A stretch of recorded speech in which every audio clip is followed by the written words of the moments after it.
my priorities, and ain't nobody stopping me. You could leave me a mess on the floor, but you're someone I'm changing for. I just hope you're changing. Yeah.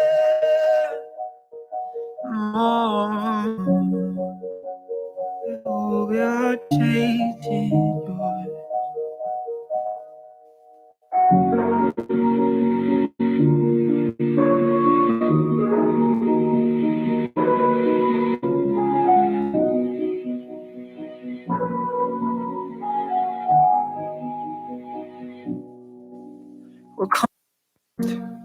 What I want, what I need, 'cause recently they're not the same thing. Recently they're not the same thing.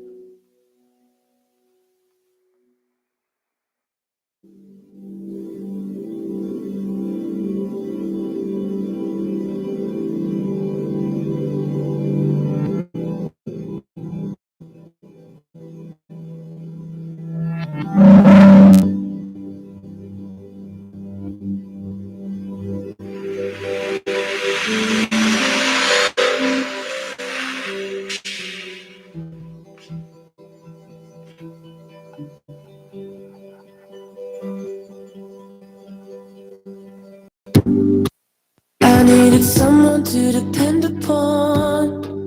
I was alone, I was emotional, searching for the right love.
Welcome to Catapult, everyone. We're going to begin in just a few moments. We have a few more people waiting to come into the room, so in just a few moments, we'll get started. Thank you so much.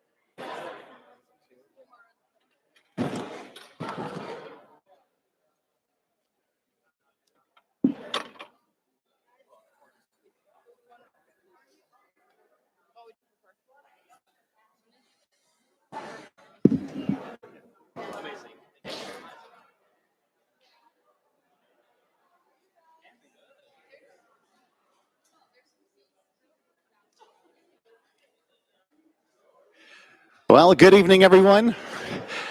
Good evening. We still have a few more people coming in this evening, so we're going to give it just a few more moments, but this is so awesome to see so many of you here. Thank you so much for coming. You know, you being here shows your support for your fellow Lakelanders, for entrepreneurs and small businesses, and it shows support for Catapult. So thrilled that you are joining us for this awesome event tonight. Now, we have some very important pitches coming in this evening. So we ask that you please, at this time, take a moment to double check and silence your cell phones. They've worked real hard on these pitches. Speaking in public is a difficult thing to do. So if we can minimize the distraction for our presenters this evening by silencing our cell phones, we would greatly appreciate that. Everybody agree? Everybody understand? All right.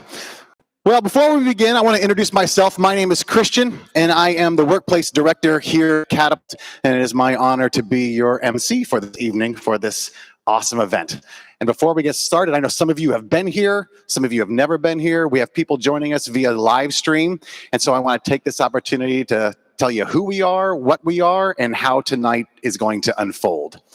So we are at Catapult. This is a nonprofit entrepreneurial center here in Lakeland, and it's our goal to increase the viability of startups here in Lakeland. And we do that through a number of ways, whether it's through space like offices and desks and a world-class commercial kitchen, high-tech makerspace, or through mentorship, educational opportunities, networking, or of course, funding, which is what brings us here tonight, a little bit of money to help these startups grow. A little bit of history on this event. About 5 years ago, some financial institutions here got together and realized there was a gap in their offerings. They had entrepreneurs and small businesses applying for loans that they weren't quite qualifying for yet, but they saw the need and they wanted to help. So they pooled their money together to create a launch fund. And then they partnered with Catapult to make this grant available to entrepreneurs and small businesses. And in the past 5 years, we have been able to award over $300,000 through this launch grant. Isn't that something? When we build and grow startups and entrepreneurial vibrancy here in our city, then we are able to recruit and retain world-class talent here in Lakeland, and that is something that we are passionate about here at Catapult. So this is definitely helping us do that. So how about a round of applause for all of our investors who keep this fund invested?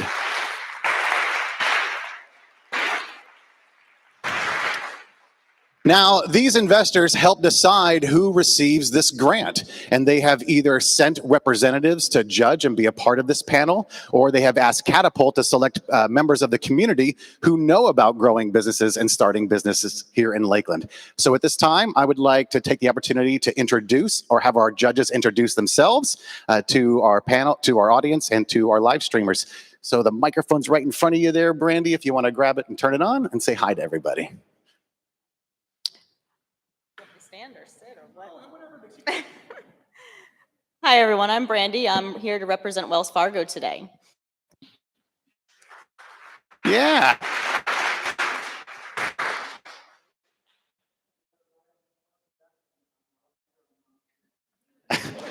Thank you, Wesley.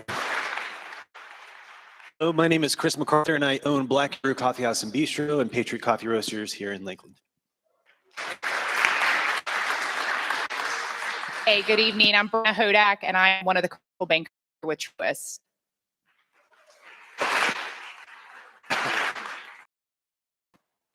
It's on. Yeah. Hello, I'm Mike Clanton representing Bank. Thank you very much. All right. Now, tonight is not a talent show. This is not best pitch wins. This is a lengthy process that many people went through a lengthy application process just to get to this phase. Our panel of judges then went through all the applications and they selected the final 5 that you're going to see here tonight. Our finalists then went through closed door sessions where our judges got to ask them questions about the viability of their business and dive deeper into their financials. Then we get to the pitch, which is happening tonight. Our presenters will have 8 minutes to give their pitch for an asset that will directly help them grow their business. Our judges will then have 8 minutes for a Q&A with the presenter after their presentations. Our judges will then leave and deliberate. And while they're gone, the audience will have an opportunity to ask questions of our finalists as well, to learn more about their businesses and how you can support them. So any questions that you may have when you hear the presenters giving their pitches, write them down, remember them. Your opportunity will come at the end after the judges leave the room to learn more about their businesses. Everybody understand? Let me say that again. Everybody understand?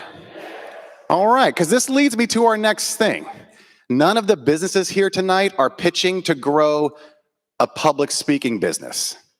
None of them are in that business. Public speaking can be very scary, very intimidating. It's actually the #1 fear among Americans. It beats out spiders, snakes, and heights. So we need to show these people some love for having the courage to do this, not only in front of judges, but in front of all of you. So when they get done with their pitch, I need you to imagine your favorite musician just finishing a killer set and you going berserk with applause, all right? What does that sound like? Awesome. That's the support and love that our entrepreneurs tonight need and will greatly appreciate. So thank you very much. Who wants me to stop talking and just get on with the pitches already? I got it. I felt it. I could read the room. Very nice.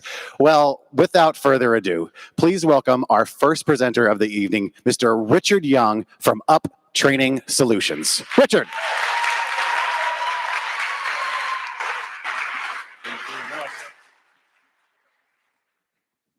All right. Hello, everyone. My name is Richard Young, co-founder of Up Training Solutions. Together with my wife, Brooke, we developed a training app that we believe will upgrade and update the sales training experience. Now, I was in the car business for almost 10 years.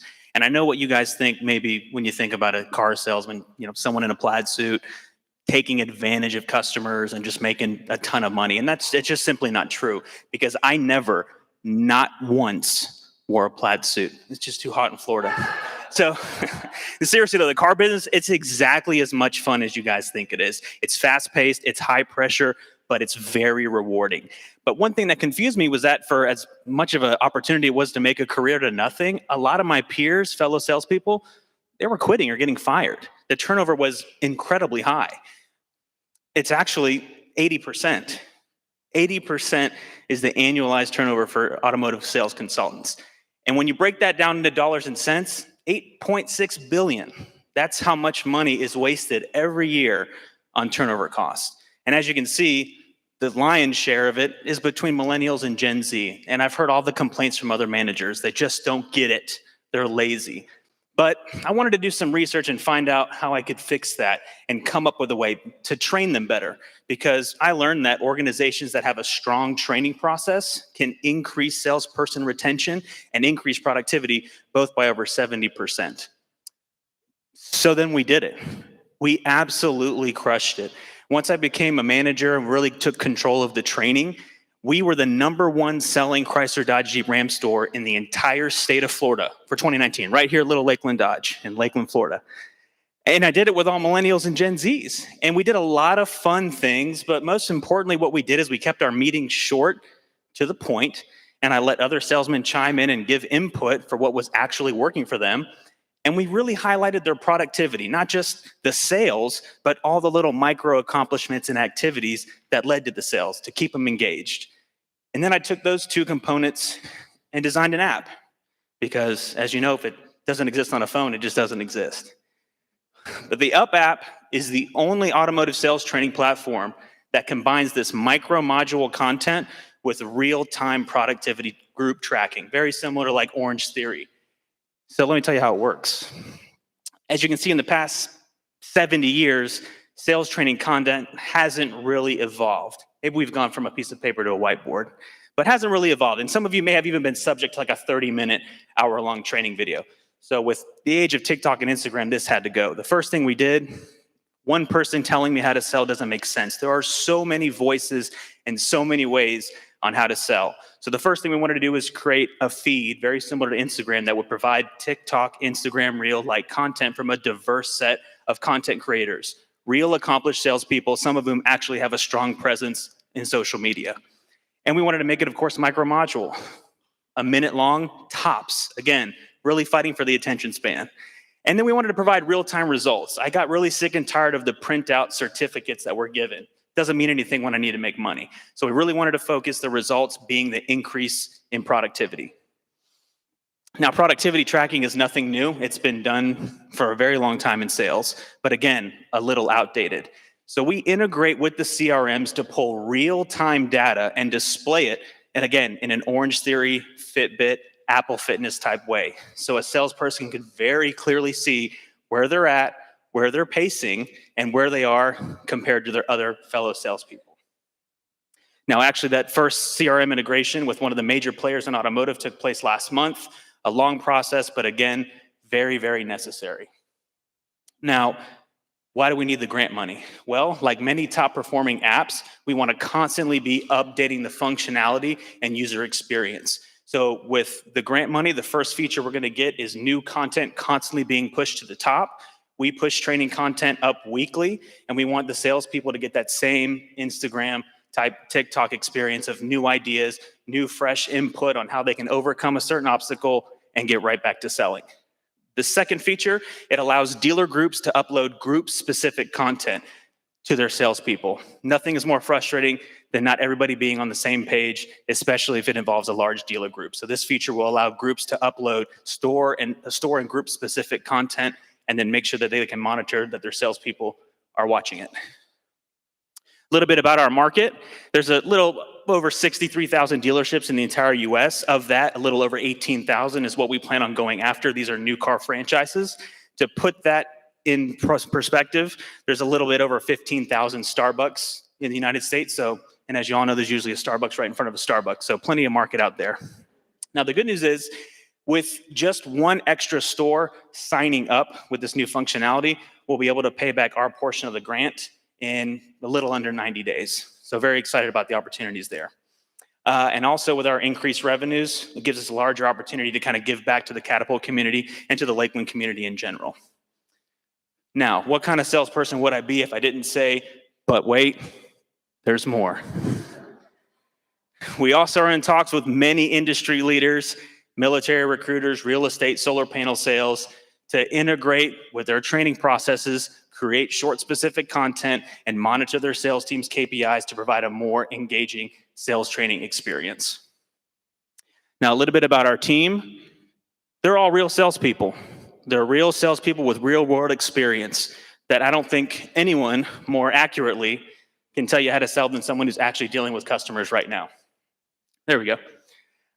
So again, a diverse team, because nothing is more fulfilling than watching a salesperson find their voice. There's nothing more dangerous in sales than a salesperson that knows their sales voice and knows how to communicate his attitude with customers.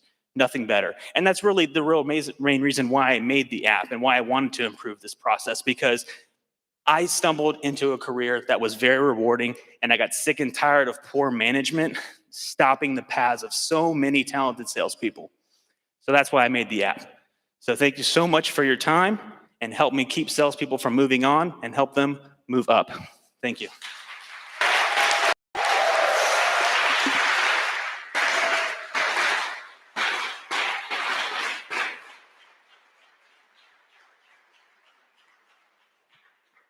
Am I standing up here? Okay.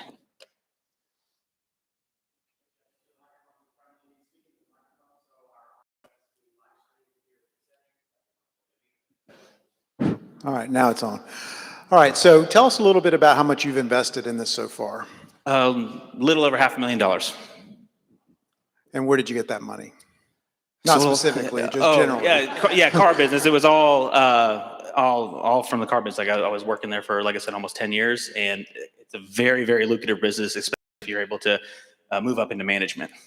So you've taken your money and you've invested in this. Yes. And so you're asking us for a little bit of money. I mean, from an investor standpoint, I can tell you that's huge. Whenever Right. you've ever put your blood, sweat, and money in it, and then you come ask for some more money from an investor group, I think that's saying something about your commitment to your idea and how far you've gone into to really trying to make it something real. So I think that's a great thing. Definitely pot committed. And obviously you're a car salesman because you did a great job selling us here. Thank you. So. Thank you. Because we can take the 10,000 into monthly payments if you want. 0%. No payment, 90 days.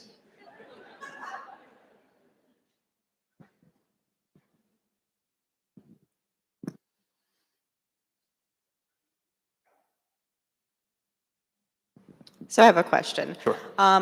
Your marketing, I know you're doing a lot, you're trying to get it out, trying to get word of mouth out, you're doing the dealers. Tell us a little how you're marketing and really to make this blow up and just take off. What are some tactics that you're using going for this, and especially maybe using HR, your departments as well, instead of managers, because they're more involved in the training and sales aspect? Right. So obviously right now word of mouth is huge because just it's huge in automotive in general. There is a marketing firm that has the technology to not only narrow down what people work in dealerships, but also based on some other demographics. I don't know if I can actually mention their technology. They can pinpoint who are like the C-level management of those dealerships and start to kind of bombard them with the kinds of ads, different than like what we would put on social media, trying to share our brand and that message that there's a better alternative to training for salespeople. But more so like a message of how we can increase numbers, increase productivity, save on turnover costs, things like that.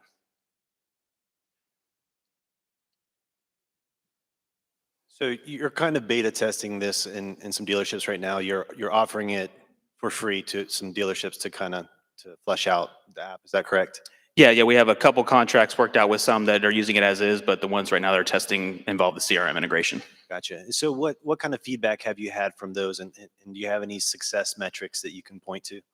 Well, when we first tested our content, and I can't tell you how many people perked up when I said, "Hey, what if you didn't have to read from a script?" So that immediately caught the salespeople's attention.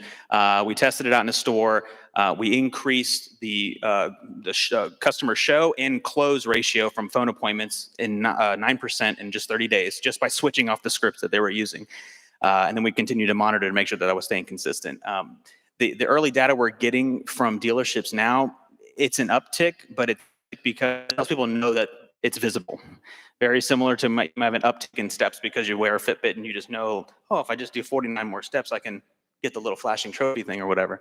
So we really believe it's based on like a really fundamental principle that just they know you can see it, you're going to get an increase. And in sales, more phone calls means more appointments, means more customer appointments shown, means more sales. And you're in the early stages of the company. Where do you see your company in 3 to 5 years? I would like to be, 3 to 5 years, probably in several hundred stores. Definitely have already broken into other industries, such as real estate and military recruiting. Another big one for us.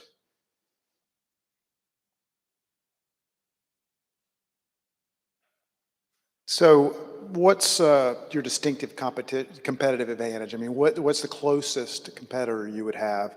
Or is it a subset of, is there a number of different companies that are doing kind of what you're doing, and your competitive advantages, you're putting it all together?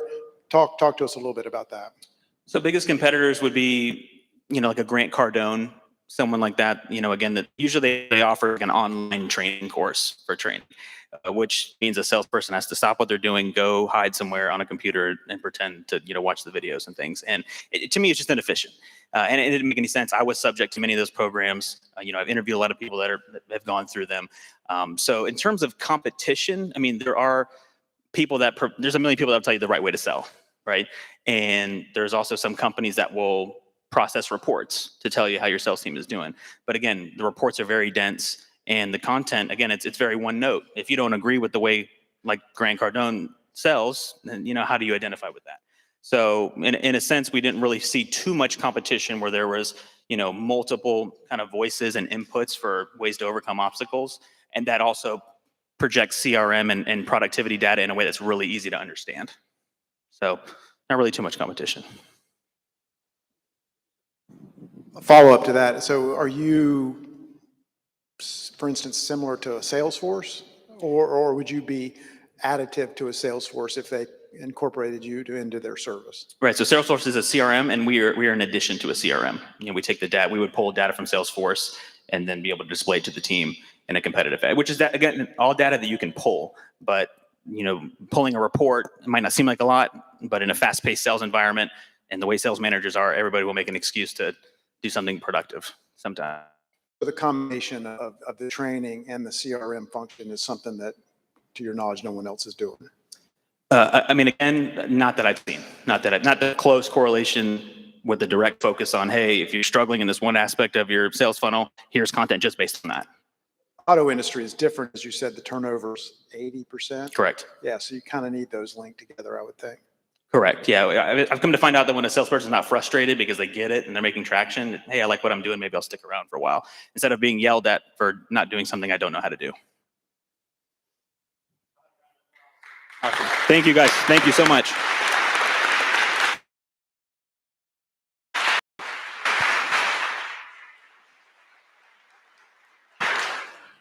Great job. Thank you so much. All right. Well, up next, somebody you may have seen here at or around town at several markets. Please welcome Max Gomez of MK Boba.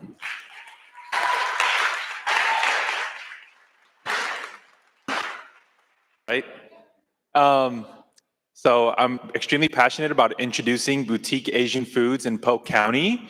On here is my wife, Kim. We met in the fall of 2014. She introduced me to boba tea, which in turn, I was able to open up my own business here in the heart of Lakeland.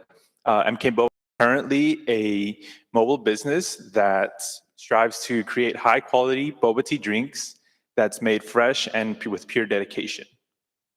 So what is boba? It's a milk tea drink that was originated in Taiwan and became popular around the globe.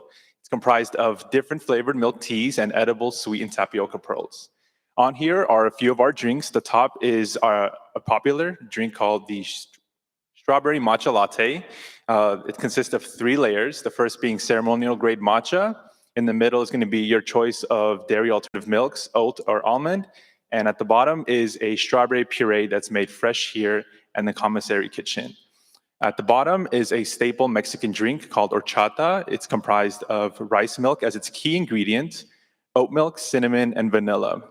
One thing that's common in all of our drinks is that we try to stay dairy-free due to customer preference.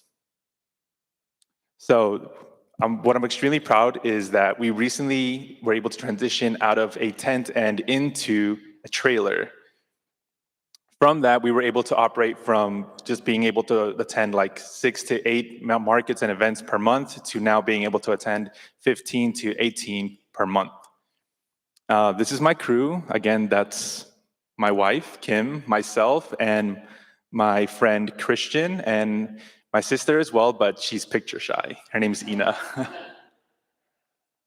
Okay, so some of the obstacles that I have faced being new to business was labor. I found that cooking boba is it takes a lot of time, as well as demand. Some of the drinks, is keeping up with drink demand and growth.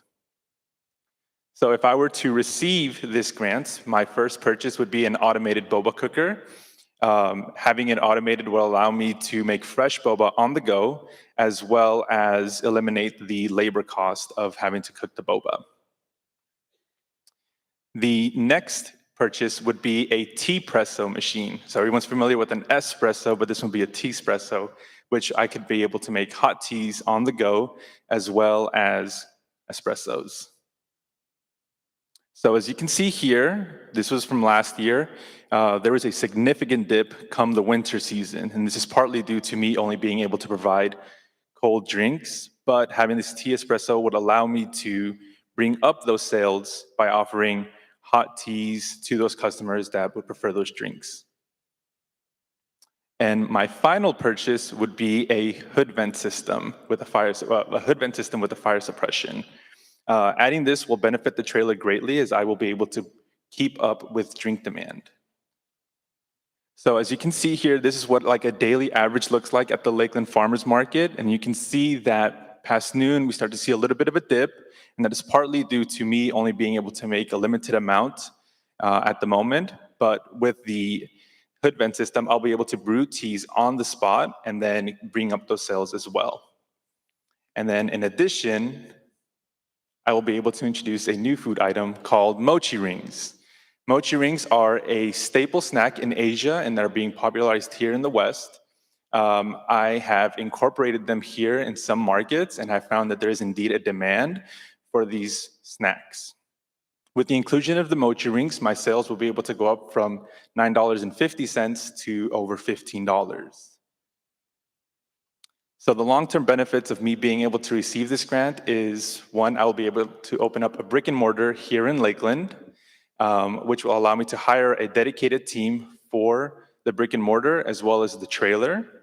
And I will be able to give back to my community by being able to help out small other startups by sharing my story as well as inspiring the next generation of entrepreneurs here in Lakeland.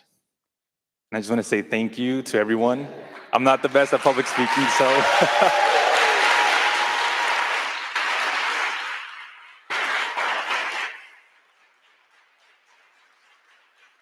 Thank you, guys.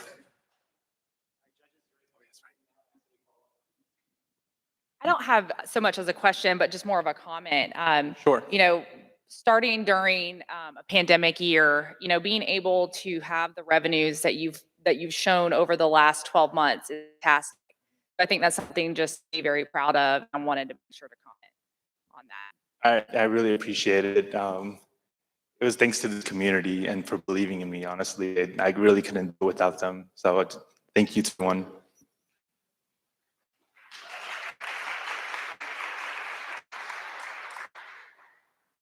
So building on that, tell us a little bit about your journey to become an entrepreneur. 'Cause I'm always curious when you know, I've done it myself and I've taken others and I say it's jumping off.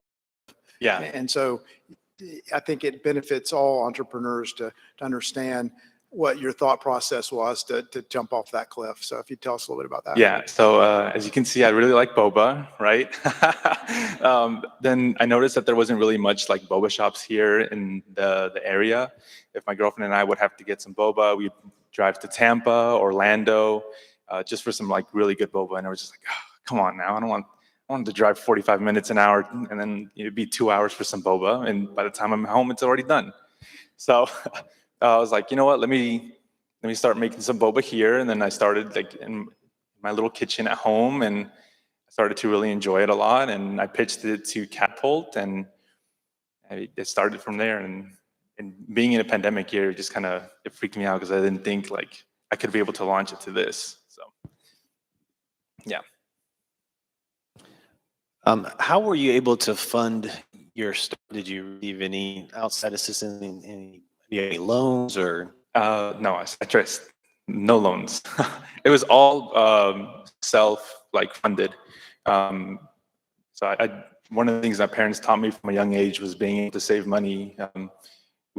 My parents are immigrants, and they had to work hard for $1, and so saving money was really like important to me. And at the beginning of the business, the start of this, it was just all self-funded, and I was able to pay myself back with the business. And then, as you can see, the business was able to pay for, from a trailer and now from a tent and now into a trailer. So it's all just been funded from day one.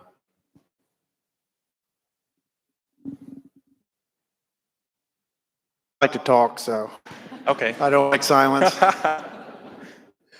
So you explained a little bit about the benefit of the hood to the trailer, which I thought was a interesting explanation, and some of the other entrepreneurs may appreciate that. So would you tell us a little bit about what the benefits are of adding that hood to your trailer? Yeah, so like at the moment, I'm licensed under the Department of Ag.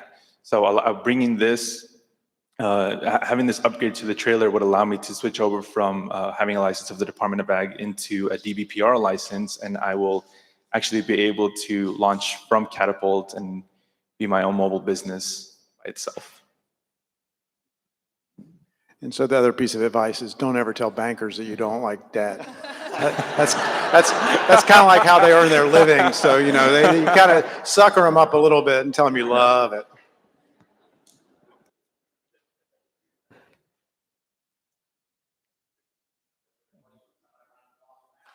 Thank you.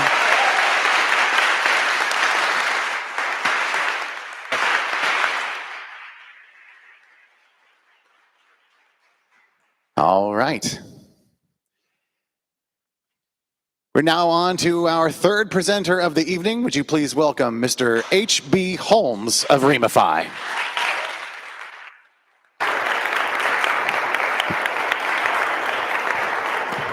Thank you so much. I'm excited about being here today. I'm the one of the founders of Remify, and Remify is connecting communities and also bridging the digital divide. We believe that wireless can be with an innovation. And so our organization is a minority-based entity as we started in the March of 2020 when the pandemic really hit. And we have found that there's a major need right now for broadband services. And so as we begin to look at Remify, our founders are my good friend here, Gizmo Wexler, was a background in IT. And he is what they call a solutions architect, comes from Disney, and he believes in creating innovative connectivity products. And I am a passionate entrepreneur with a proven track record in creating initiatives that empower a generation to impact the world. About Remify, our organization, as I stated earlier, is a minority-based entity, and we're in the area of telecommunications, broadcasting, and also we're looking at renewable energy in the future. But one of the exciting things about Remify, we just became qualified as one of the only minority entities that's been certified by the FCC as an EBB provider for the whole state of Florida.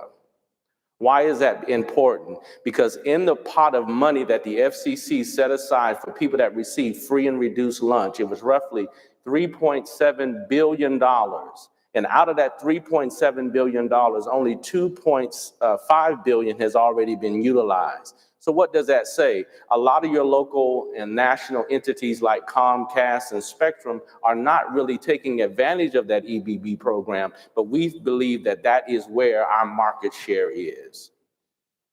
So what is our market share? Roughly 65% of our revenue that we plan to bring in the first year is going to come from the EBB program. So we've already engaged our Polk County School District.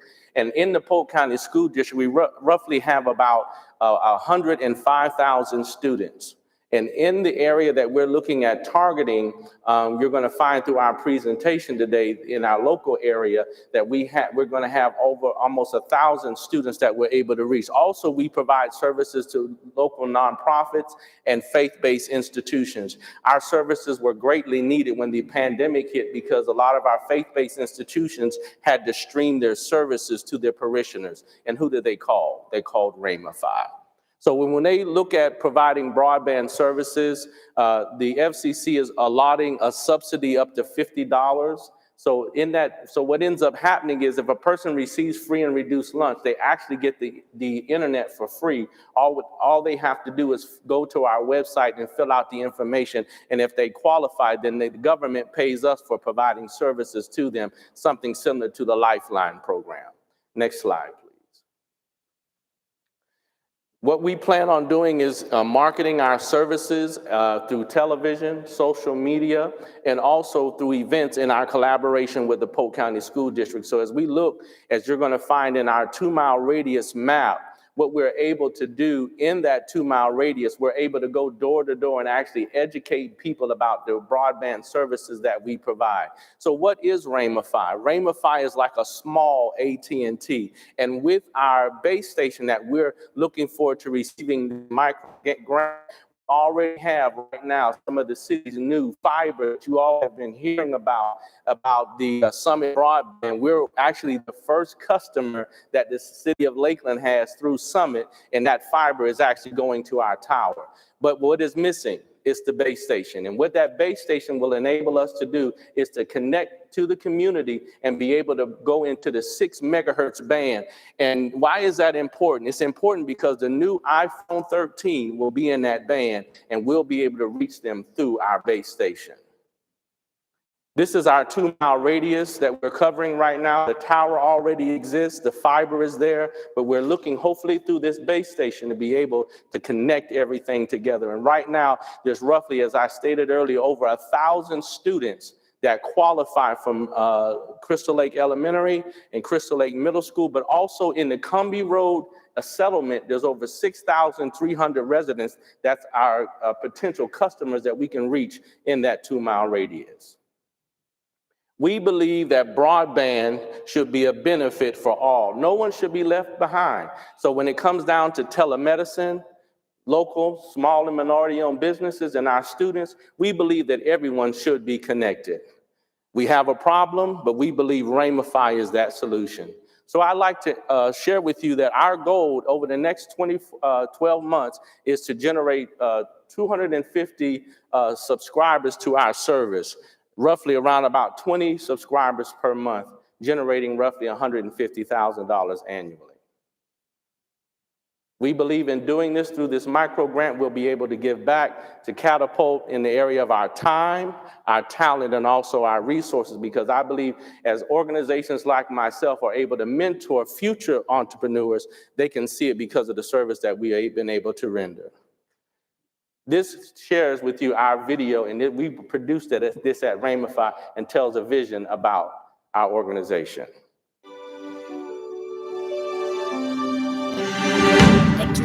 They can say it all sounds crazy. They can say I've lost my mind. I don't care, so call me crazy. We can live in a world that we design. 'Cause every night I lie in bed, the brightest colors fill my head. A million dreams are keeping me awake. I think of what the world could be, a vision of the one I see. A million dreams is all it's gonna take. Oh, a million dreams for the world we're gonna make.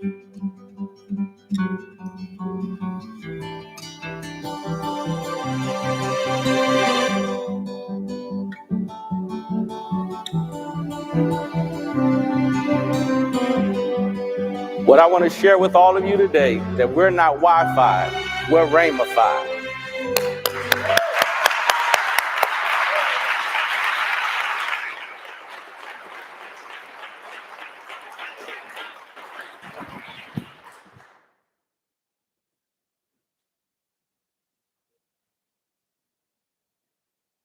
Well, I dive in then.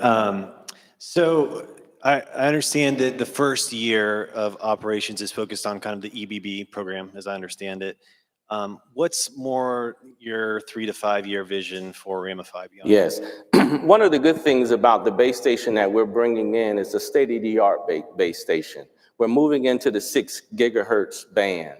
And in moving into that band, as I stated earlier regarding the iPhone and the other smartphones, they'll already be able to connect to them. Well, you're going to have to deliver content, and those are going to be our future customers. So we look from maybe 2 to 3 years, we're looking at roughly almost 700 customers, because the base station that we're purchasing has the capacity to take up to 1,000 customers.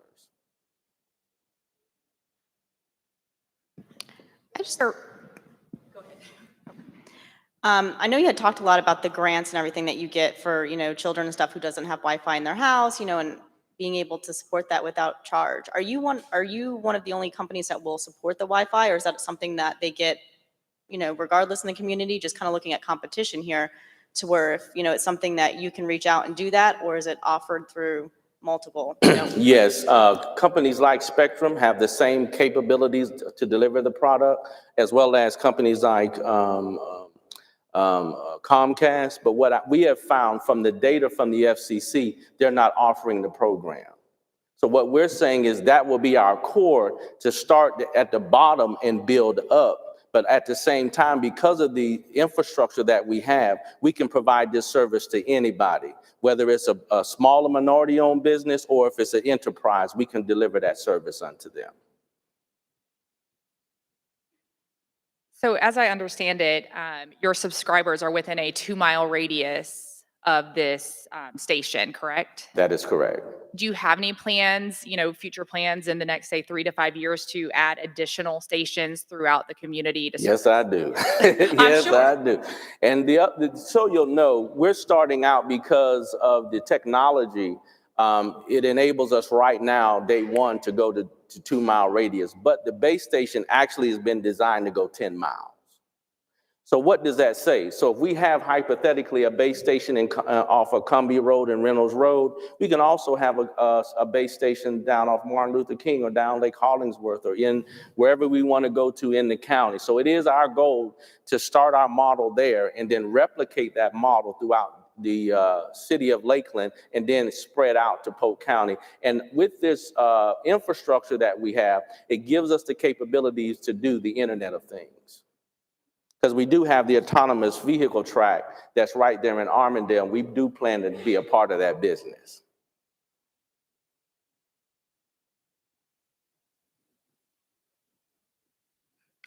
I thought Brandy's question was a good one, as to why Spectrum is not, or Verizon is not providing this service.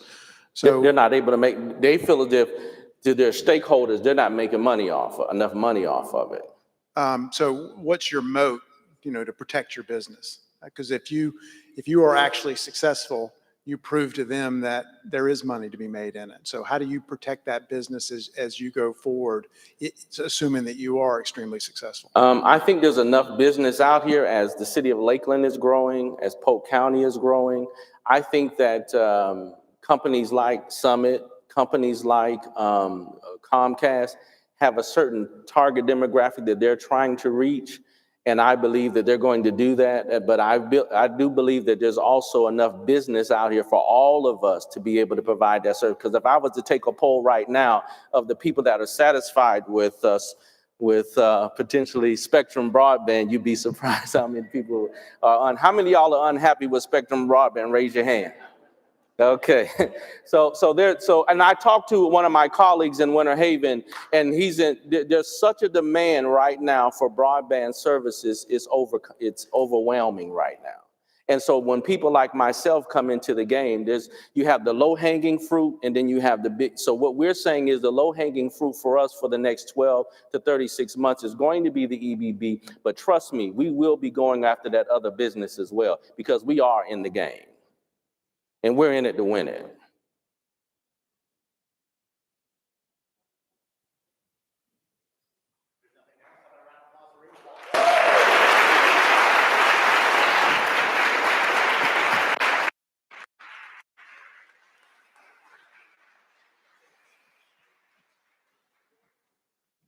From Remify to Rima, please welcome Rima from Vegetation Plant Food.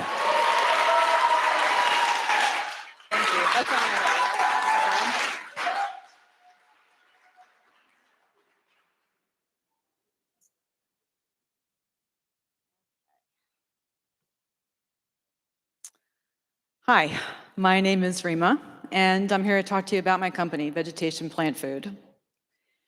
We are a scratch kitchen making ready-to-eat whole food plant-based foods, such as these, right here downstairs in the Catapult kitchen. And this is my family. We love to eat. We love to gather around food. It's a part of our family history. Another thing that we share is family health history, and that is loaded with heart disease and high blood pressure and diabetes and high cholesterol. It's all there. And as I began to age, I began to understand very clearly the link that there is between the food that we eat and the health outcomes that we can expect as we age. And I further understood that there is an unmet need in our community for these types of foods that are convenient and healthy and will support our health in the long term. The way that Americans eat is changing rapidly. Fewer people than ever are cooking at home. And the problem with this is that the meals that we can get conveniently are usually full of sodium and saturated fats, added sugars, processed oils, and they're very deficient in the fiber, and the other nutrients that we need. And we're all probably not eating our vegetables, and we know we should be. Unhealthy eating, a lack of physical activity are the leading causes of death in the United States right now. And most people's health could be greatly improved by incorporating more real foods made from plants into their diets. I believe that many of us would most likely choose the healthier options. We all know what we should be eating, but it's not always convenient. Even when there are plant-based options available, they're not necessarily the healthy options. This is an example of another brand's vegetable ramen compared to our ramen. As you can see, there's a lot there that is unexplainable. We don't put that stuff in our food. Another difficulty that many people face trying to eat healthy foods is that planning your meals, purchasing your groceries, preparing your meals is so time-consuming. It requires a certain level of skill that you may or may not have. And if you're trying to eat more whole food plant-based foods and try to make them feel like taste really good, you're going to be even more challenged. Vegetation plant food is the solution. We make all of our meals from scratch. We use whole food plant-based foods to make these. We make all of our dressings, our sauces, our cheeses, our yogurts, our marinades. They're all made in-house. And the reason for that is that we can't get these items wholesale, not in such a way that they're made without the processed foods, without the preservatives, without the processed oils that are usually in them. And we use fresh fruits and vegetables instead of frozen or canned alternatives. And we do everything we can to incorporate these whole food plant-based foods into your diet every day. So how does it work? Wednesday we put our menu out. We bring back customer favorites, and we also try to always put fresh things in there that maybe seem like something you might want to try. We start our marketing emails, we start our text messages, we continue those from Wednesday through Sunday. We send them out to our customers who are signed up so they know that they're in the ordering window. And then Sunday at midnight, that window closes. Monday morning, we set out to do the shopping, and it's great because we know what needs to be prepared now. There's no guesswork involved. We know the quantities that we're buying, and what's great is that we're reducing so much food waste. We're only buying precisely what we need to make our meals on Tuesday. And everything is fresh. Because it's bought so close to distribution and production, it stays fresh for our customers. Then Tuesday is our big cook day. It's like something exploded downstairs in the kitchen. We prepare our fresh items, we assemble our meals, we put them in bags, we get them sent out to our customers in the parking lot for pickup. We also do delivery throughout Lakeland. And we have figured out a way to save a significant amount of money on labor by using an assembly line system. This is my team of past and present. We started in the past with a couple of my children working for me in the tiny Grace City Church kitchen, and we've grown. And we've grown with a team who is incredibly dedicated to our mission, very passionate about what we do, as passionate as I am really, and they work so hard to create these meals that we put out every week. Scaling recipes to a commercial level has really been a challenge for us. So has costing recipes and making nutrition facts available. Managing purchasing is tedious. And my son has created a suite of software tools to manage all these kitchen operations. Most of the other tasks are also automated, like our SMS notifications for orders are automated. We have a program to generate our delivery routes for our drivers. And all these tools have played a huge part in us scaling our business and keeping our expenses down. And our expenses right now don't look that much different than those of a traditional restaurant. Where we differ, though, is that we're very suited to automation. Because we work in an assembly line process, we can easily scale our production by incorporating these food processors. And this is one of the food processors that we are asking for. Our time is spent cutting vegetables, just cutting and grating, and it's what we do. And what we're asking for is for a pair of commercial grade food processors. With this machine, we can put up to like 6 eggplants in the top of that thing, slam it down, the food will come shooting out the side, and it's going to give us all the shapes and sizes that we need, all the dices, all the slices, all the shreds that we do every day or every Tuesday. The second processor we've included is a 7-quart batch food processor. And this processor is going to help us with our large batches of like hummuses and doughs, anything that's real thick. The machine that we have right now just likes to give up and die in the middle of processing, which is why we call her the princess. And we love her, but she needs to leave. So our biggest obstacle in expanding right now is that our food is expensive to make. Labor represents a huge portion of these costs. Our goal is to use the savings from reduced labor costs to start shipping our meals in Florida. We'd like to do overnight shipping and kind of just spread around into Florida, because overnight shipping will be fantastic for us to keep it fresh. We want to sell more of our meals wholesale to local businesses. And eventually, we hope to find the right space for vegetation plant food to continue to grow in Lakeland and continue making nutritious food convenient and delicious. Thank you. And thank you for your support of vegetation.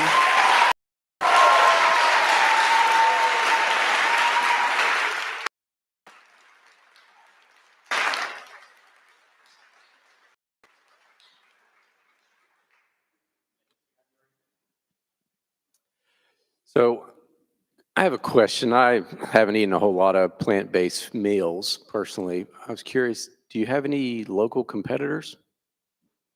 We do. Juicebox does do plant-based meals. They do make meals which are also vegetarian, I believe. Yep.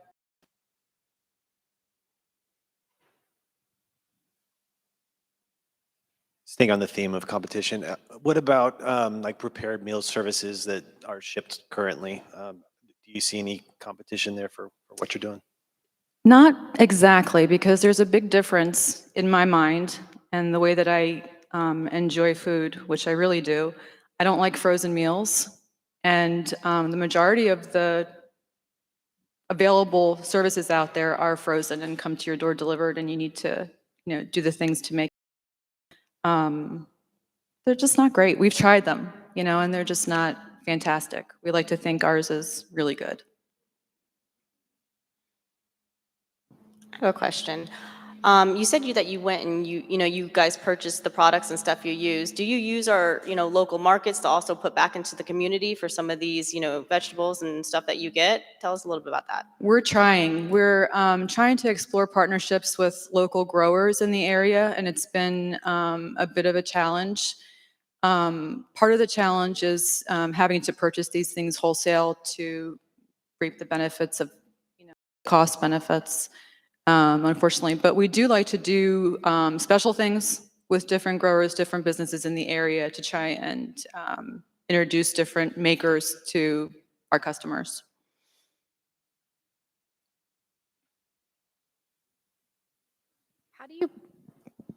How do you plan to market going from, the Lakeland area to potentially overnight to clients throughout the state of Florida? So how do you plan to get the word out? That's a great question. I don't know, to be honest. It's honestly worked very well for us until now because I have so much help from Catapult, from the community at large, from my family who is so supportive. I don't know. All I know is that people have constantly told me that the food is necessary, like they need it. They need to have something that's just easy. And I think that once that word starts spreading, I think it will catch on. So I like easy, Yes. but sometimes we have different definitions of easy. And Mm-hmm. so when I'm thinking about kind of the non-planner who needs kind of the on-demand service, how do you accommodate and can you accommodate what you do for those people? So right now, no, but our plan is to expand, as I was saying, into our own facility. We really do want to put these meals out into retail stores. We want to have it available so that if you have a refrigerator, you can stock it with our food. Definitely expanding the days that we're working and producing the meals. And I think that that kind of addresses it. We had talked about possibly increasing to 2 days a week as an option, but a lot of this depends on having a larger space for storage, a larger space for production. I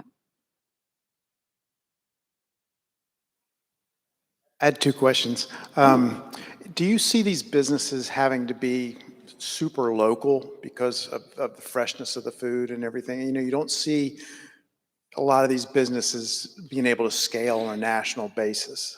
Yeah, I'm not sure about national. We have tried shipping to Vermont.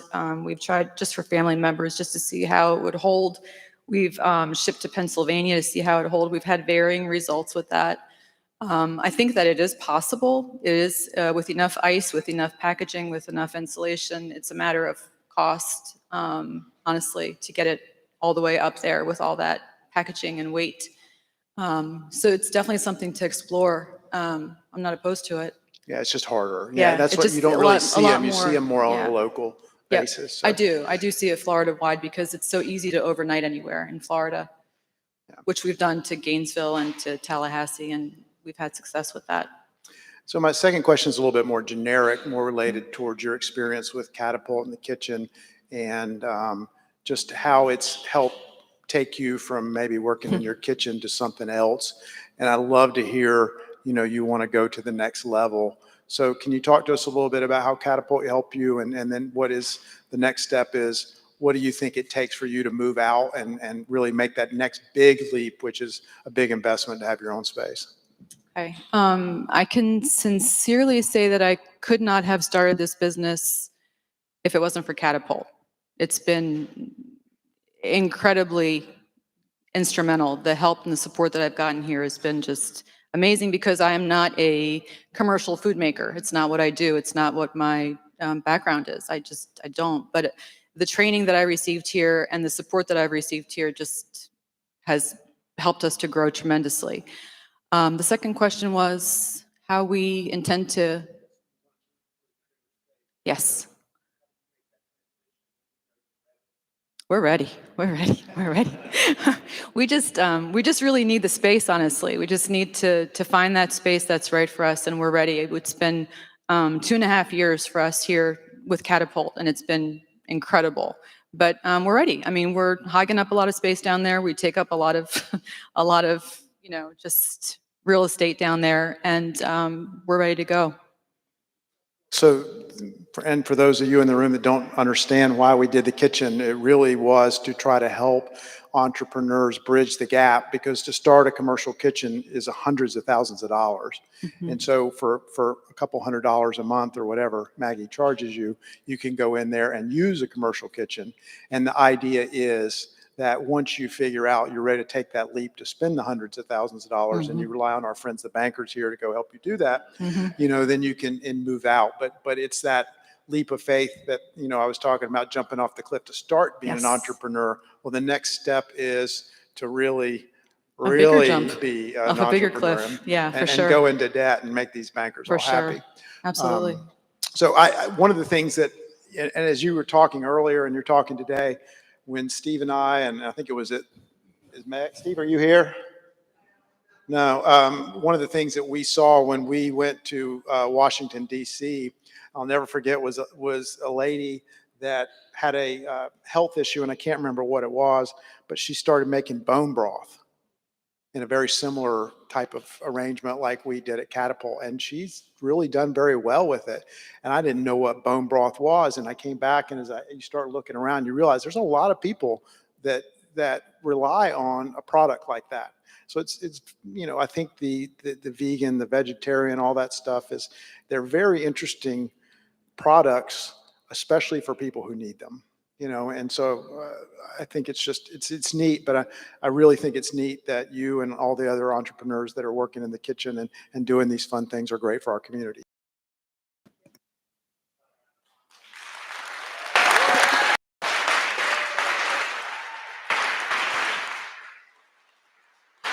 All right. 4 down, 1 to go. And with that, please welcome, for a smile big enough for all of us, Shauna Henry from Muffins.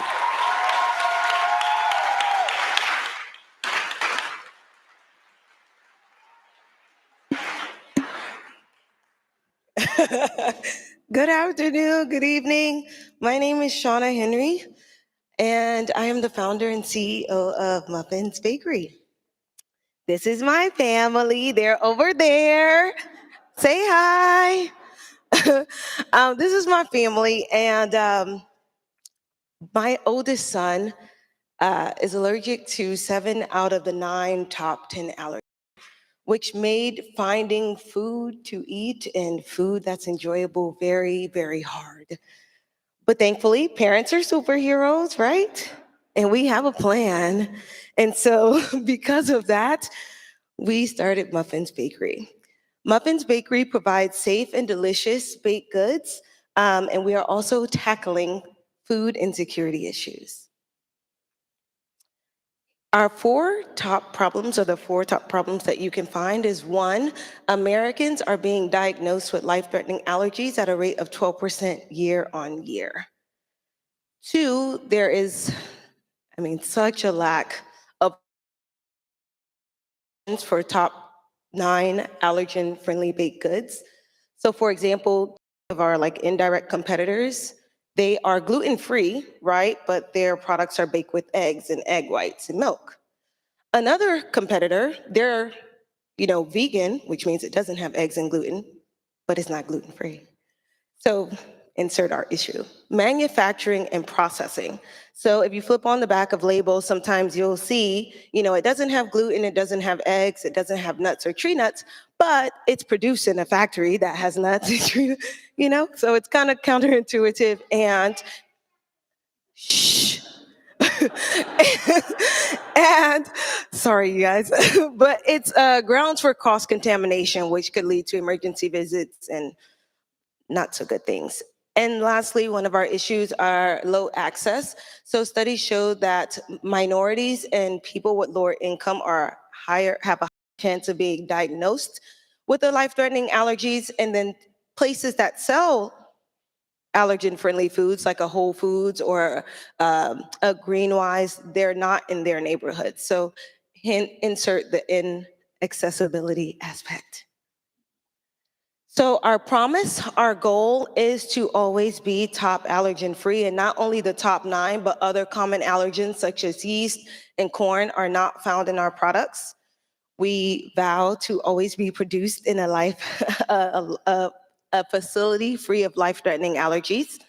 We vow to be third-party certified in the areas of gluten-free, non-GMO, and kosher. And finally, we want to solve the problem of food accessibility. Here is how we bring in the bag, right? So our first tier are pop-ups. We host a pop-up monthly at the Mark in Highland Park, and then we host seasonal pop-ups, with places like the corner store.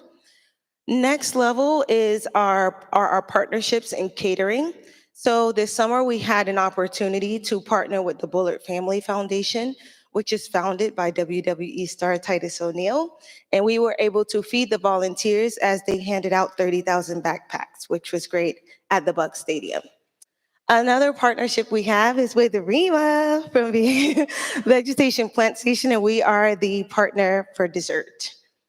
And we recently had an event with Scout and Tag and Syngenta Global, which were local catering opportunities. Our next level is wholesale. Grassroots Kava and 7th and Grove sell our muffins currently.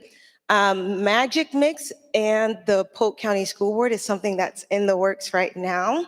Magic Mix is located in New York, and they have a vegan market, and they have tapped us and asked us to sell muffins, so we're working on that. And for the Polk County School Board, we want to be a part of this national, not only Polk County, but we were going to start there, but the National School Board Breakfast Program, again, for that access for those students who might not have the ability to partake otherwise. And lastly is co-manufacturing. Hummy is a mini muffin company that's made chickpea based, and it's also allergen friendly. And so they have tapped us to produce their muffins for them. Wow, thank you. So currently we are mainly direct to consumer, so that means you all.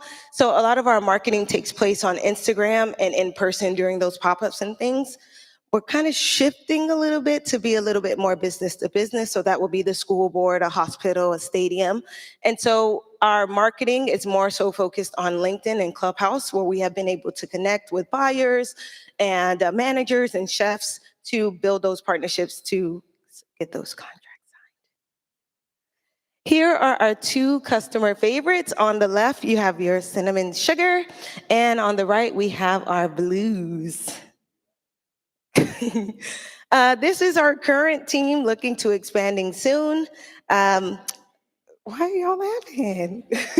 I myself am the CEO and founder, and my husband works on our marketing, our social media, and manages our pop-ups. Our roadblocks are as follows. One, self-financing. We pay for all the stuff. And in addition, all the money that currently comes into the business goes back into the business. And two, our labor costs and production costs are so high because we're not producing as much to get the cost down lower. So our ask is for a tabletop muffin depositor. It costs brand new $14,500, but this week I found that a pre-certified used one at something called Borgwood Equipment that is local to Lakeland for $10,000. So I'm really excited about that. How it works is it will boost our muffin production up to 12,000 muffins per hour, which is what those food service accounts are looking for in order to work with us. It has a very small footprint, so that is perfect for the space we have here currently in Catapult Kitchen. And it gives us the ability to not only produce muffins, but cookies and other items that we have as well. The immediate benefit will be a 4,000% increase of what we are. It's true, of what we're doing right now.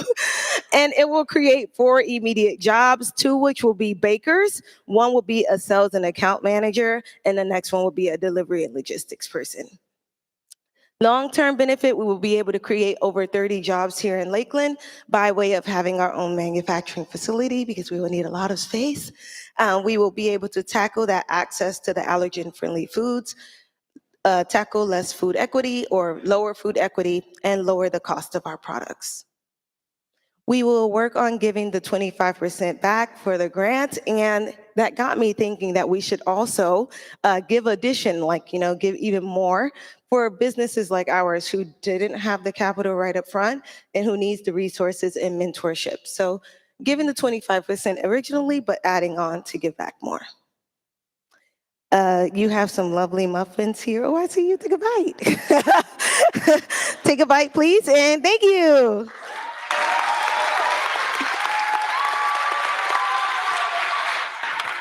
Woo! It is done. It is finished.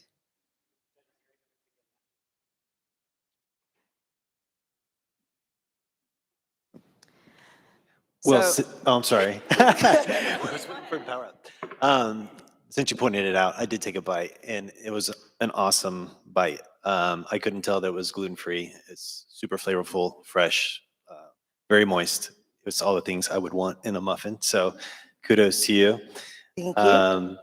So can you talk more about this 4,000% growth opportunity? Tell us about what kind of contracts are on the horizon, like what opportunities are just waiting for that equipment to get into place so that you can pull the trigger on that. Right. So the school board, for example, would be our first contract to take place if this machine goes well and all goes well.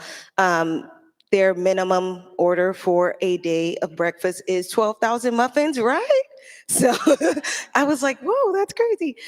So that will happen. And then once I'm in one school board, of course, that makes getting into another school board easier. So we would lead with that.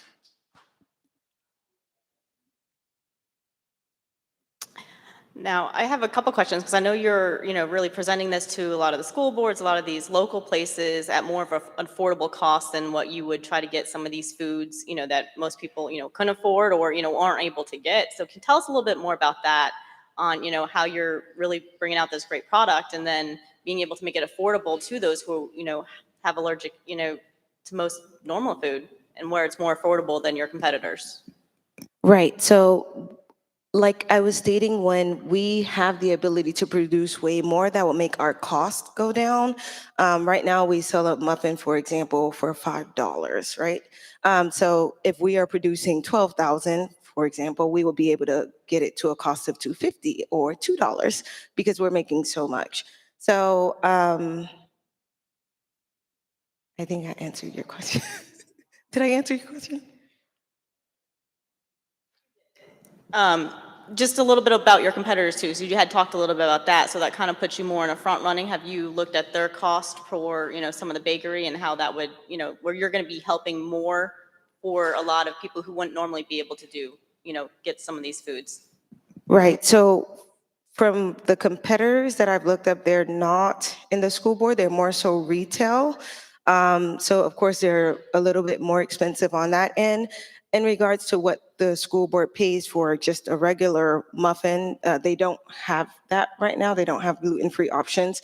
But I have looked into the price and it will be very competitive, even though we do offer the allergen-friendly aspect. So we can match the price if that's. Like I said, it's more affordable, but you're doing a good thing. So that's why I wanted to touch base a little bit on that. Yes. Your opportunity, I don't like this thing. Is your opportunity, do you think that you can supply your allergen-free, gluten-free muffins to the school board, but they'll be able to serve them to all the kids because they taste just as good as the non-ones? I mean, that would seem like a big opportunity for you. Right. So there is, I don't know if you all know, but there is a stigma that comes along with allergies. You always have to have your own snacks. You always have to sit in the corner because someone is going to touch you with their peanut fingers, So it gives those children the opportunity to not, sit on the side by themselves. So it's also about the inclusion. And so, yes, it's not like, oh, the school board is going to order 50 for these students with allergens. It's like, no, today we are having gluten-free muffins for the entire school district. And then what about preservatives and things like that? Do most muffins contain preservatives? I mean, They do. they do. But yeah. ours do But not. yours do not. So what would be your, if you So- make 12,000 muffins? Right. So right now, our current shelf life is about 10 days. And we have tested. That's our shelf life. In talking or speaking with the school board, it wouldn't be something that's like frozen and then thawed out. It'll refresh. So we're working on to have it freshly delivered and then consumed that day, even though there is a shelf life. Awesome. And so I have the same question for you. Tell us a little bit about your experience with Catapult. Yes, Catapult has been great. If you guys are not a part, well, you probably are because you're here, but if you're not a part of Catapult, please join in any way that you can. They have been super helpful. I have a lot of questions all the time, and Maggie is so patient. So they have a lot of resources. They're very encouraging. I got started actually through the CPG program, which walks you through how to kind of break into food service or retail. And so it was very helpful. With all my many questions being answered, being linked to other professionals other food service professionals who have businesses or trying to get are where I'm trying to get to. So it's just been great being here at Catapult and learning so much. And the relationships have been amazing. You guys are awesome. And gals. don't really have a question, more just a comment, being a father with a child who has allergies and two others that don't. And so he's been the kid that's been isolated in the lunchroom before. And over the years, he, goes somewhere and he kind of sees the baked goods and just kind of walks away. And so I just think what you're doing is great. Thank you. Thank you.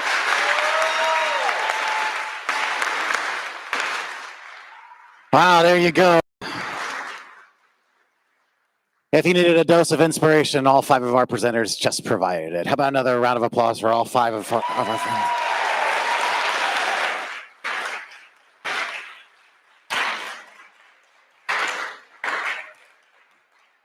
All right, well, at this time, we are going to ask that our judges please make your way with Kristen, our president, to our classroom where you guys can hang out, discuss, deliberate. In the meantime, we're going to ask that if our presenters want to grab a chair, come on up here. Maggie is going to lead us in a Q&A session. So now's the time for our audience to ask questions about their businesses and how you can support them. And while we're getting set up, this is the beginning of my 3rd week here at Catapult. I just joined the team, and it has been amazing and inspiring to hang around people who are going after their dreams. And when you decide to join Catapult, when you make that first phone call and you talk to Michelle at the desk, it's about that welcome, that you are taking that leap. And that's what Catapult is here. We're here to help take care of the baby that you want to see grow up.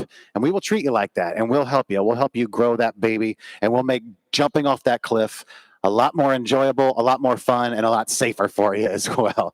So come by. If you're not a member here at Catapult, come by, hang out, see us, and join the crew. What's up, guys? You guys ready to go? All right. This is Maggie. Everybody say hi to Maggie. Hello, hello. Hello, hello. All right, wonderful. Would you mind taking a seat on the end here? Thank you so much. Yeah, all right, all right. Well, thank you all so much for just being here and supporting all of our presenters. They did an incredible job tonight. So we're just so excited that all of these folks are here, a part of Catapult, building their business here in Lakeland. And so this is the part of the night where you get to ask your questions to all of these presenters. So because I have the mic, I'm going to ask mine first, and then Michelle is going to be going around the room with a microphone.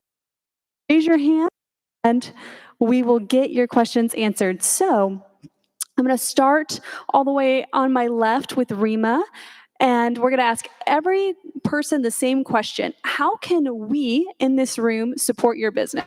And Rima, I'm passing it right here. I think the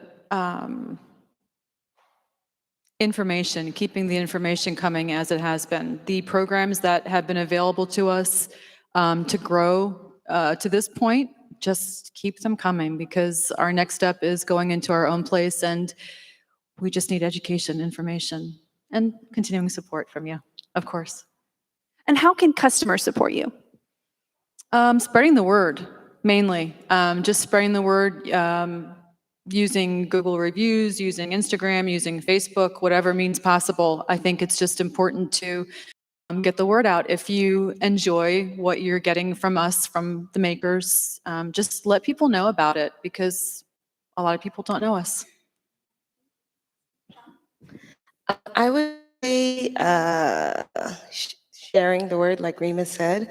The bulk of our customers are not, or people, I feel like people stay away because they don't have allergies. It's like this oh, I don't have allergies, I can't eat allergen-friendly food.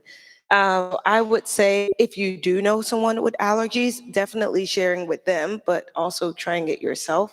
And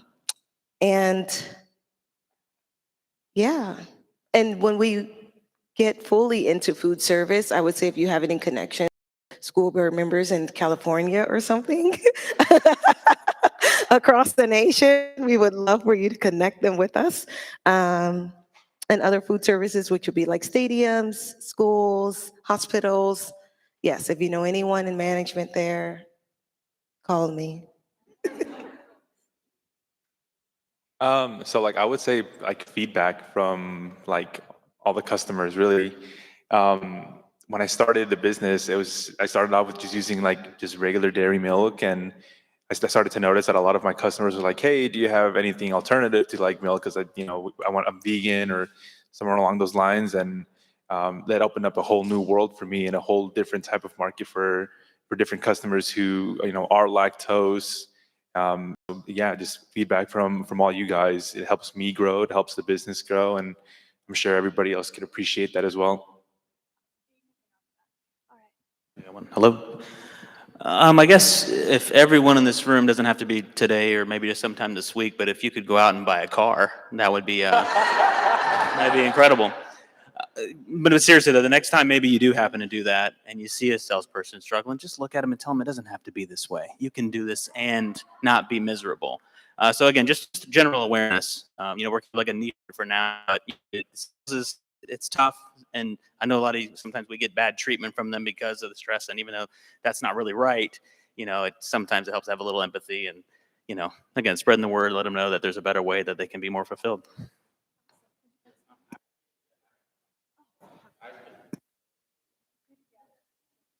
Is from a Catapult perspective, is the capacity building. I think one of the great things that I've gathered from being here is rubbing shoulders with other entrepreneurs and also sharing vision. It's one thing, and what it does is when I come into the space, I come into and I put that entrepreneurship hat on. And I think that that's one of the things, and I think in having continued educational programs to build that capacity, whether it's in the area of marketing, finance, developing new customer base, things of that nature. And then the way that potentially people in here could assist and that may be watching it is allow us to be your internet service provider. I mean, honestly, because we're going to be launching a beta. And we would love that opportunity to service this community. And as we service that 2-mile or 10-mile radius to expand, because I do believe that there are people that are in need of services but don't have the big money. Because as I was talking earlier today to another internet service provider, they told me they're getting ready to go up on their prices. And so there has to be a space for people to get quality internet at a low price. And that's Ramify. Right. Well, thank you all for your answers. We are all here tonight, and it's an element of supporting you, and we're excited to see what this grant does for you and to continue to support you. So, audience, do we have any questions? Any questions from the audience? All right, Melissa, Michelle's going to be making her way. All right.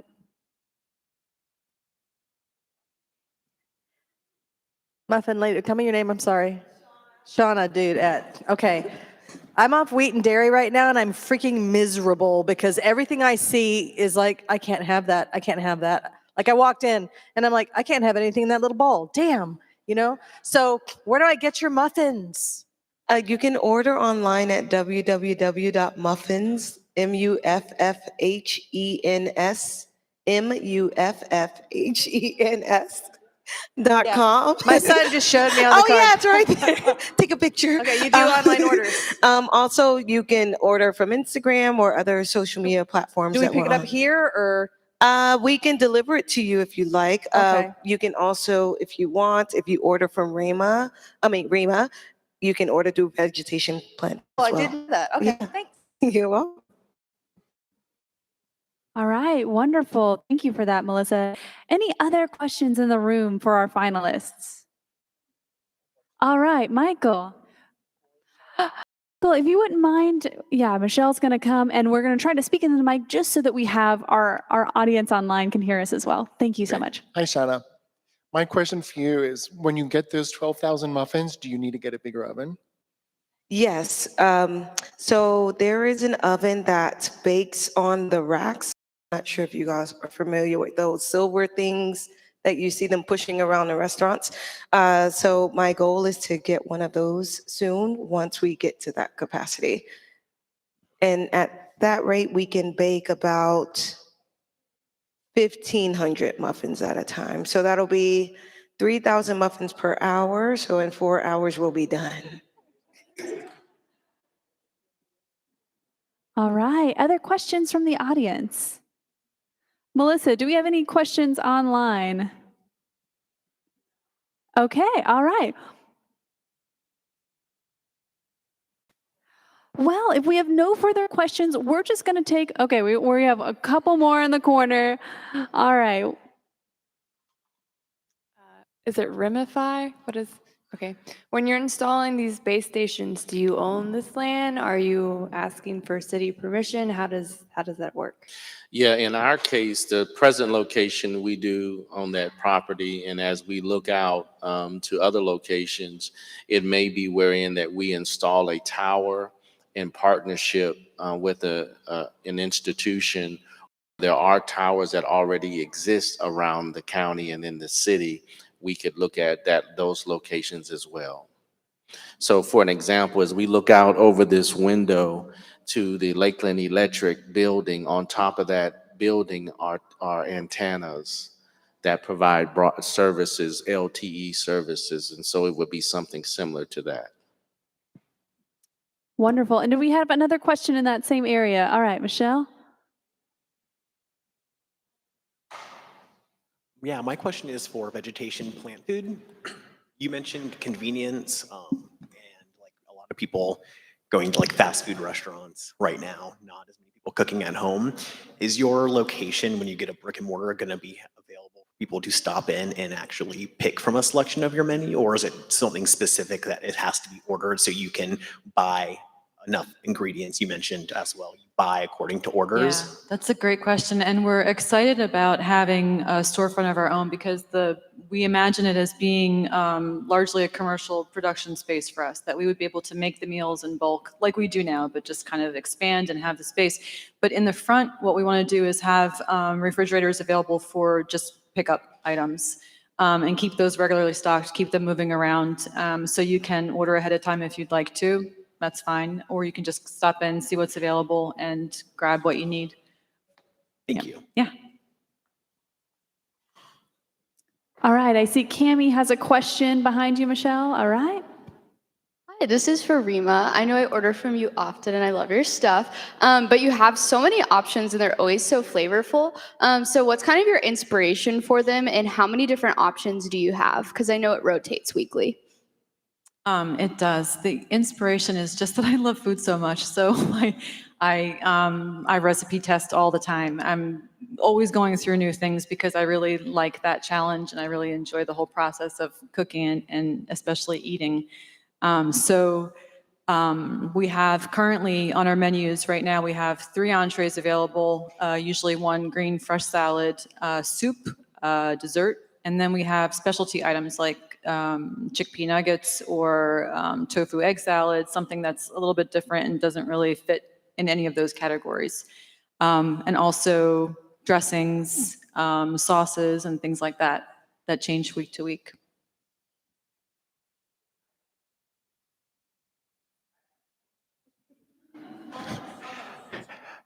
I have a question.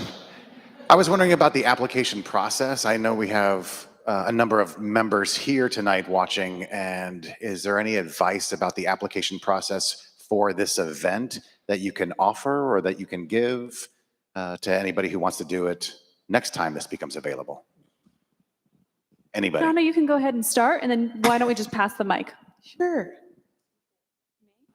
Oh, I can start. Start. Yeah, whatever. just kick us Sorry. off, Shauna. Yeah. I would say apply, right? Believe in yourself. I don't think it was like something that was like super scary. Yeah, I would say apply. Good. You want to share it with Max? Yeah. So like, I was nervous when applying for this, obviously. So yeah, just like obviously like shoot your shot. And you have like I have Maggie here, and you know, with the application process, I was able to kind of go back, revise it again. So like, even if you mess up the first time on your first application, it's okay. You know, you could potentially redo it again, and you know, kind of have it a bit more like pretty looking. rather than it kind of being all messy and all nervous your first time around. So yeah, just shoot your shot, because you won't know if you don't try.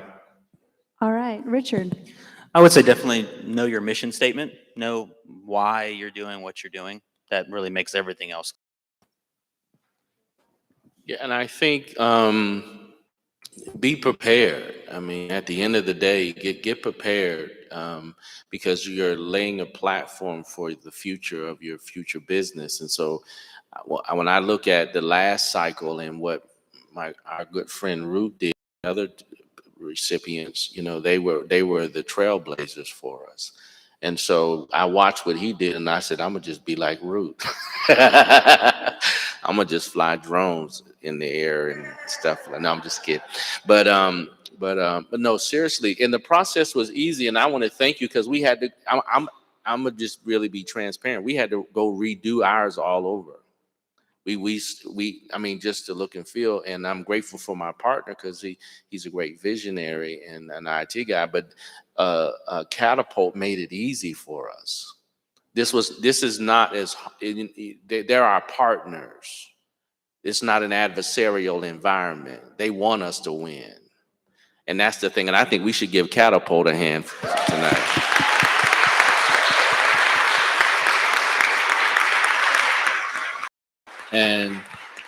And personally, from me, I'm sitting up here with other winners, because this is our winning season. I mean, honestly, it took winners to take this step. And so whoever gets it, I'm happy for everybody. And I just want to take my hat off. I don't have one on, but let's give all of them a hand.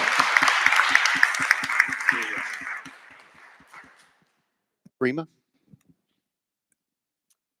So I think the best thing you can do is have a child who pretty much does the application process for you.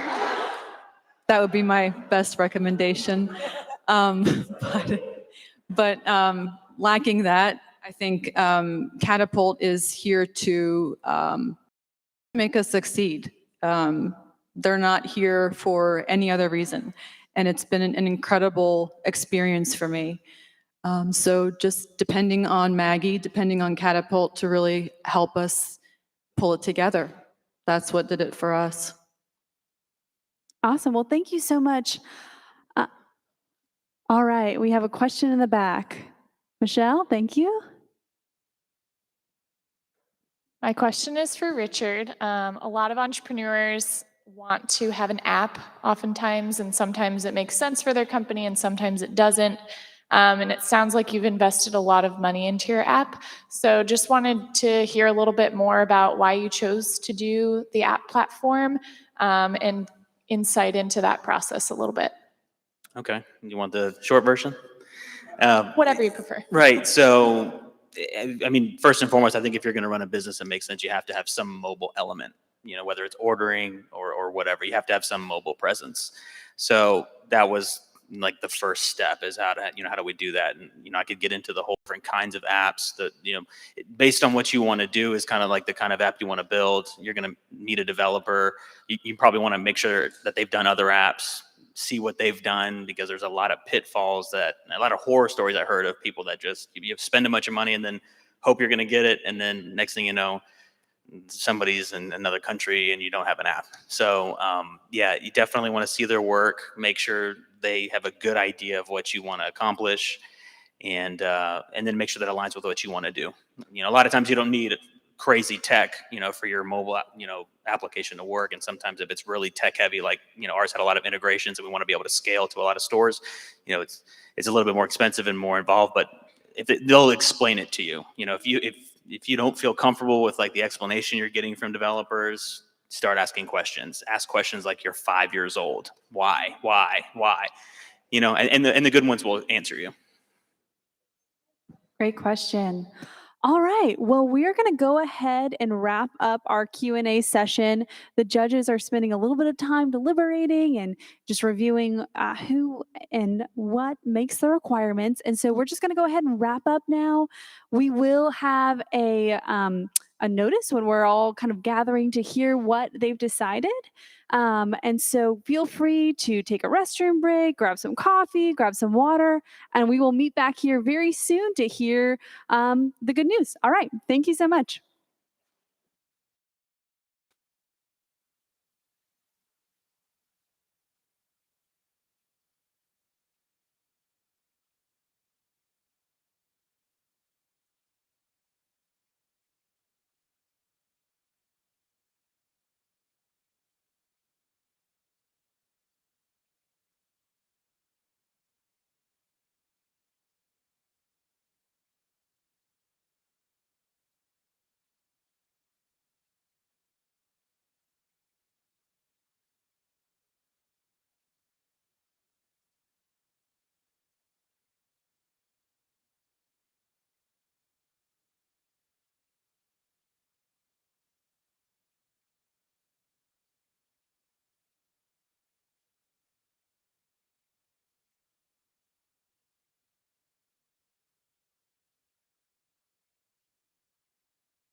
Hello, we have important information. If you guys would take a seat and listen up. I mean, what a place for me to have right now to be the one standing between you and an announcement. Okay, so first, hi, I'm Kristen. I work here at Catapult. I'm happy to be here. Didn't Christian do a great job tonight as our MC? I mean, come on. If you can't tell that he used to work for Disney Cruise Lines talking about entertainment, I mean, come on, that's so exciting. And you can tell I did not used to work for Disney Entertainment, so I'm just up here bumbling. But just real quick about the launch grant. So the last few times, this has been something where we really just want to encourage entrepreneurship in Lakeland. And every single one of you that's here is a part of doing that today because you're supporting these businesses in a really cool way. So thank you for being here. This fund is important because we want entrepreneurs to grow, but also I just want you guys to know that we have built some money up in the fund, but this isn't going to be something every time where everybody just gets funded. It's going to be something that gets a little bit more competitive because the entrepreneur scene in Lakeland is getting more competitive. These pitches were amazing. These businesses are outstanding. I mean, they are doing really cool things in Lakeland. And I can tell you just 3 years ago, it was like pulling teeth to get people to apply for this. So there was a lot that went in before tonight for these finalists to get ready. They came to pitch practices. I can tell you firsthand, those pitches did not look the same a week ago. They got a lot better. Yeah, everybody's raising their hand back there. They know it. They know it got better. So I just wanted to set the stage for that as a program for what you can expect moving forward. But we do have somebody up here, Brenna with Truist, who is going to make our final announcement. All right, give her a round of applause. Butter her up, make her feel good. Well, thank you. And thank you everybody for being here. I think it takes a lot of courage to get up here and speak. I think everybody did a fantastic job and, we had a hard job laid out in front of us. But we have decided to fully fund everybody that presented here tonight. So congratulations.